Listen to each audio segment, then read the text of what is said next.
Hey, welcome to another carpool karaoke of Superintendent Spotlight. And today's guest, I have Almond, our therapy dog. So let's see what we can do. Oh, look, he's singing already. Let's see if we can get him to sing along with us. Who let the dogs out? Not really working. Who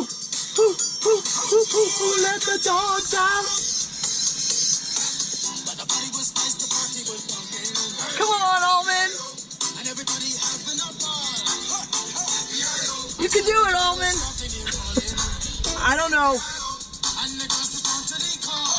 I don't think this is gonna work. Oh, wait a minute. Who let the dogs out? Not gonna work. I think we might have to do something else.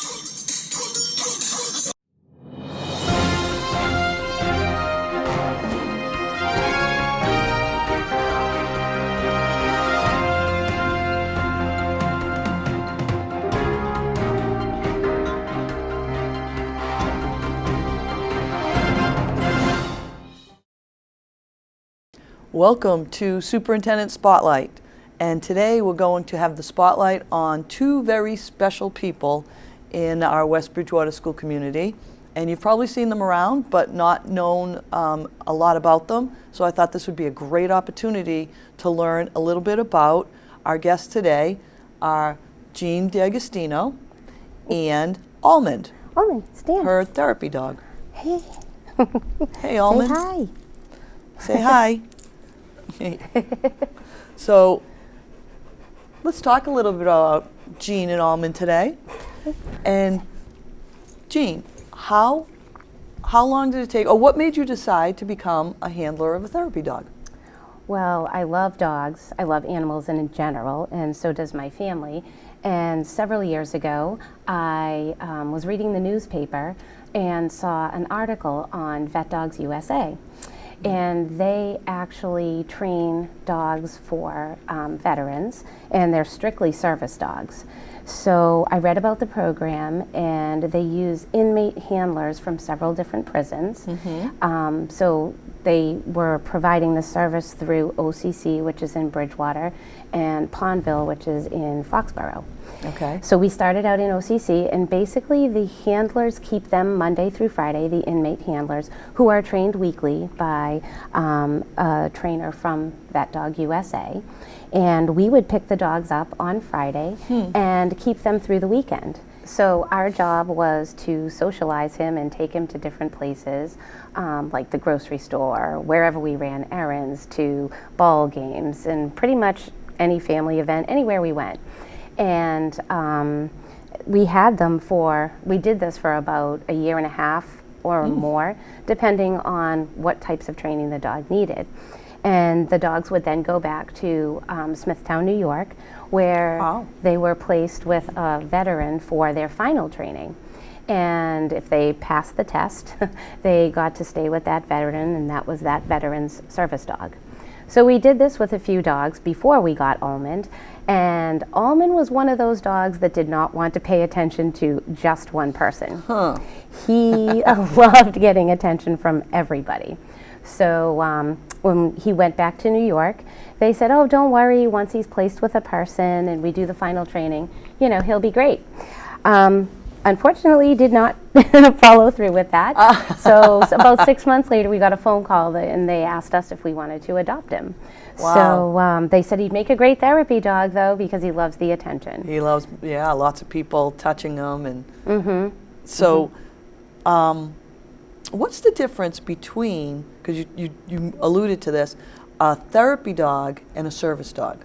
Well, a therapy dog is typically a family dog, or there are other pets that are also therapy animals, and they're usually family owned, and they just have to pass like basic obedience, and just have the temperament to be able to perform in sort of social, emotional support systems. Okay, and a service dog would actually work for Yeah, they're specifically trained for an individual, and they're they only cater to one person and their disabilities. All right. And through the ADA, they are, approved. So a service dog can basically go anywhere people go, whereas a therapy dog has to be approved by a facility, a school, or a private home.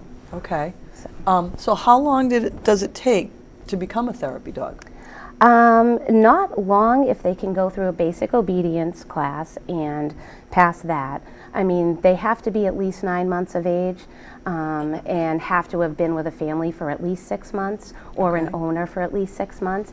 And they have to pass basic obedience skills, which is, sit, stand, down, be able to walk on a leash without pulling a person across the yard, that sort of thing, which he's pretty calm, as you can see, and they just have to display this type of temperament, and that they're not afraid of people approaching them and getting a lot of attention at once. And once those traits are evident, then the handler and the dog are given sort of a mock scenario of what different events would be like if you go to a nursing home or a school or a private home. And if they pass those tests, like they're not afraid of wheelchairs or walkers or loud noises, those are some of the things we kind of walk them through. And if they pass all that, which basically takes about 3 classes or so, then they become an approved therapy dog. Wow. So it's really not that long. I thought it would be much longer than that. No, but I think you have to start with the temperament, and if it's a dog that has a good temperament, that's going to be a lot of the battle, right? Right, and then just for them to know the basic obedience skills first. Right. And sometimes that takes dogs a couple of years, and once they're under sort of out of that puppy stage, then you can move on to something like this. So, explain what type of situations you put Almond in, and I know he does a lot with our school system. So what are some of the situations that you've brought him into, and how has he helped in the West Bridgewater schools? Well, he is at Spring Street every day, all day. He's pretty much a fixture in our classroom. We do visit the other classrooms throughout the day. It kind of gives all the kids a minute to take a break and have a little fun, and they, have a chance to talk with each other. And we do help out with transitioning. A lot of kids have a difficult time transitioning from one safe space to the next. And sometimes having Almond to sort of walk to the next space, That's nice. It takes away that anxiety, and their focus is on something other than where they're going. Right. We do a lot of that because, as we know, it's hard to come to school. And some kids have a harder time than others. And, just seeing him wagging his tail, being all goofy, it changes their focus, and it just puts a smile on people's faces. We also do situations where kids are trying to learn how to read. They don't want to read out loud because they think, oh, I sound funny, I don't read the right way. But reading to Almond is fun. Wow. And he's not going to say, gee, that doesn't sound right. But they love to do it because it just gives them the experience of doing it, and they feel good about it. Wow, that's awesome. Yeah, and then just basic socialization and communication, self-esteem. I mean, there are a lot of people that don't like to talk to others. And when there are several kids around Almond, all of a sudden all these conversations spark. Do you have a dog? Do you have an animal? What do you have? Hey, I have this. So typically, there are kids who don't want to say anything to others. They'll start a conversation about a dog or an animal, and it kind of opens things up, and it gives them a good feeling. So you also come up to the high school? Yes. I don't know, I think once a week, or you Yeah, try we different try as much 2 as to 3 possible? times a week, depending on our schedule. But yeah. So tell me a little bit about that and how the kids react at that age level. Well, he loves JoJo in the office, so Everyone that's loves JoJo. That's our first visit. Of course, we do. he goes right in, gets his treats, and when we come out, we basically walk around. I go in and out of classrooms if the teachers call us in. I try to get here early enough so we just walk the halls when all the kids are in the halls. It's great. I mean, all we hear is, it's Almond, hey Almond, and I think it just gives them a good feeling, changes their attitude. A lot of people come in tired and, it's time to start my day, but they see Almond and you see the smile, and it just changes everybody's mood. That's nice. Yeah. I know there's been situations, unfortunately last year we had a situation with a death in the school, and Almond played a big part for the middle senior high school. Talk a little bit about how that made kids feel, and I remember you walking around with that. It was a special experience for me, I have to say. It was just great to be here with him, and we would literally sit on the floor in the hallway, outside the learning commons, wherever people just wanted to congregate around him. And it just gave, I think, everybody the opportunity to express feelings, and nobody really wanted an answer. They just wanted to say how they felt and what they thought. And I was a silent partner.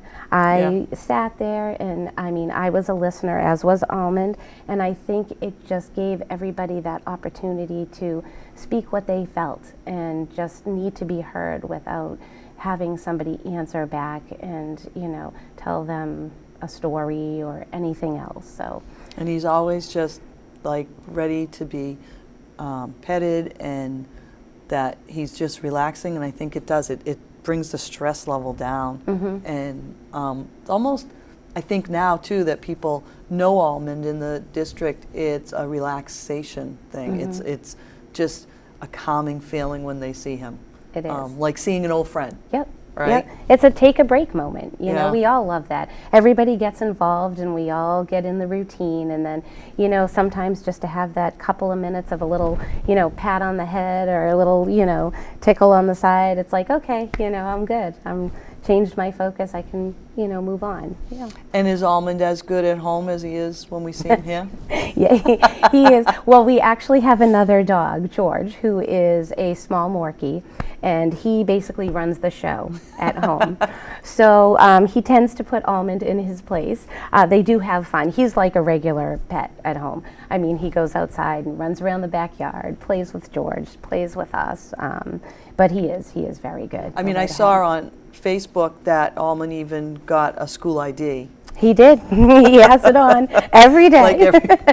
Like everyone else, because, we might not know who he is coming in, so we have to make sure that he has a school ID like everyone else. Yeah, it's but great. that did make me laugh. Yeah. It's like, it's a great I bet thing. the Life Touch people were probably chuckling at that when you said, okay, we need to get Almond an ID. Pretty amazed. They thought I had to be in the picture with him, which thankfully I did not. It's kind of sad when your dog takes a better picture than you. But he sat at Spring Street on the two little feet where they asked the kids to stand. He didn't move, and the photographer said, but I need him to look at the camera. And all I had to say was, Almond, look, and point. And, he took the perfect shot. She's like, could you try that with the kids, please? So, yeah, it was pretty cute. So we've actually lucked out because you worked here, and so you can bring the dog every day. And you must be thrilled that what you did actually gets to have use because you get to bring him every day. Oh, besides the fact that you get to bring your dog to work every day, but you've seen it make a difference with kids. Most definitely. I always say I thought, it would just be fun. I know what dogs do for us, and when I've brought him other places, and I thought, okay, maybe it would just be fun to see what the kids think, and I'm just amazed at the impact he's had. It's excellent. So we followed Almond around in some of his daily walkthroughs at Spring Street and at the middle senior high school. So let's watch a little bit of what Almond sees when he goes through the schools.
That was awesome. The kids really seem to enjoy Almond when he comes around, and everyone, you could see their faces glow when they get really excited about it. They do. So, that's great.